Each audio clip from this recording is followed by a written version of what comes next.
పరిస్థితులు. కాబట్టి ఈ కీర్తన మీకు ఏం తెలియజేస్తున్నారు? యు ప్రే, అంతే. ప్రార్థన చేయి. ప్రార్థన వినే దేవుడు నీ దేవుడు. నువ్వు చాలా చిన్నోడివి, యువర్ గాడ్ ఈస్ గ్రేట్. పెద్ద చిన్నోడిని నేను. అమ్మా, నీ దేవుడు ఎవరో తెలుసా? ఆకాశ మండలము కంటే మిక్కిలి. మరి నువ్వెక్కడ? జక్కయ్య. కాబట్టి మనం ఎవరివి? జక్కయ్యలం. కాబట్టి కీర్తనలు మనకేం తెలియజేస్తున్నాయి అంటే ధైర్యం, ఆదరణ, నెమ్మది, శాంతి, సమాధానం, నిట్టూర్పు నుంచి విడుదల, గుండెల నిండా భరోసా, భద్రత, ఇవన్నీ మనకి కీర్తనలో దేవుడు మనకి ఇస్తా ఉన్నాడు. అర్థమవుతుందా?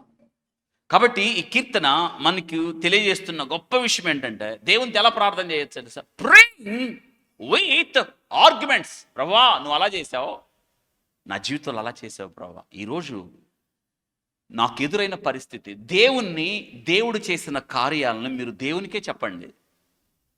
మన పూర్వీకులకు ఏం చేశాడో చెప్పండి.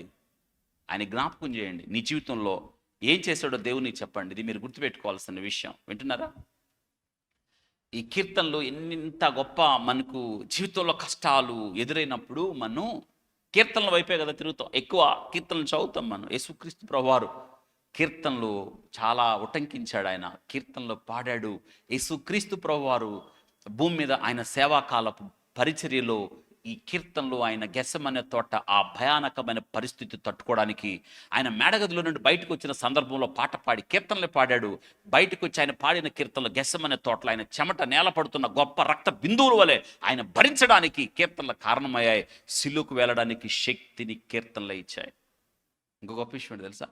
యోనా చేప కడుపులో ఉండి కీర్తనలే జ్ఞాపకం చేసుకున్నాడు కదా.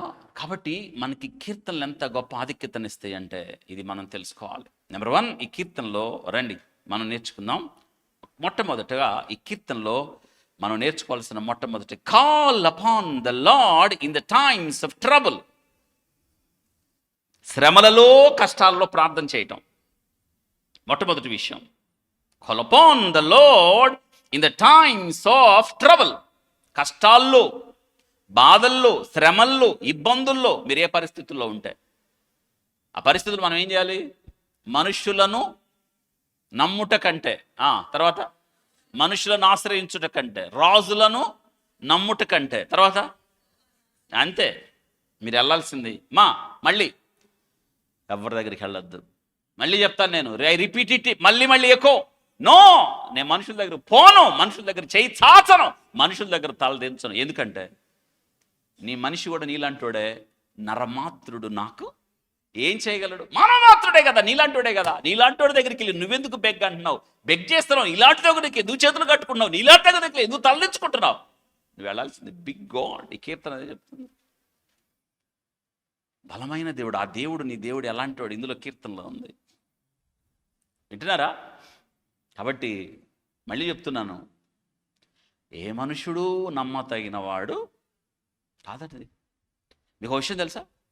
వాక్యం చదివే కొద్దీ, దేవుడు మీకు అర్థమయ్యే కొద్దీ, ఆయన పరిశుద్ధత ముందు మానవుడు ఎంత అపవిత్రుడో తేలిపోతాడు.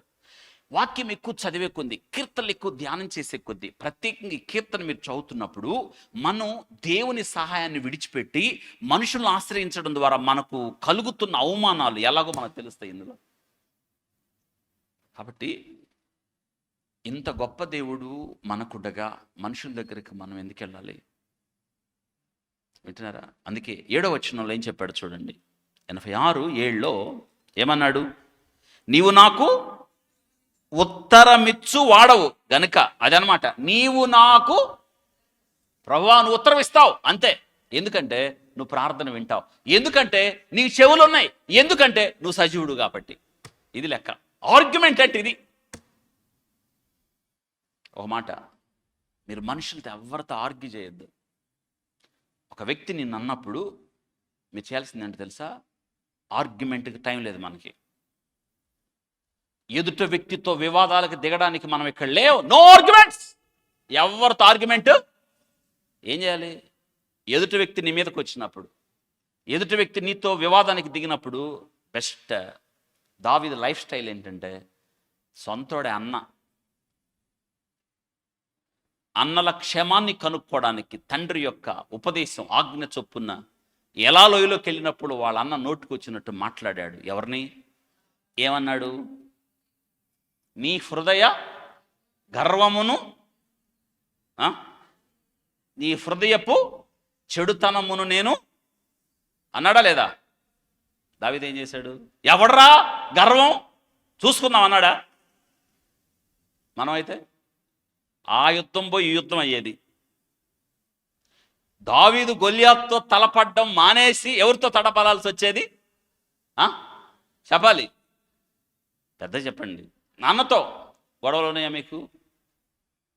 మీరు చేయాల్సిన యుద్ధం చేయకుండా ఇంట్లో వాళ్ళతో, పక్క వాళ్ళతో, ఎవరితోనో ఆర్గ్యుమెంట్స్కి దిగద్దు. ఎందుకో తెలుసా? టైం లేదు. దావీదు ఒక మాట ఉంది, అక్కడ నుండి పక్కకు, పెద్దగా పక్కకి తొలగి. అంటే ఏంటి అర్థం అవుతుంది మీకు? మనుషులతో మనకు సంబంధం లేదు. ఎందుకో తెలుసా? టైం లేదు మీకు. ఆర్గ్యుమెంట్స్కి టైము ఉందా లేదా? లేదు. మరెందుకు ఆర్గ్యుమెంట్స్, ముచ్చట్లు, ముసలమ్మ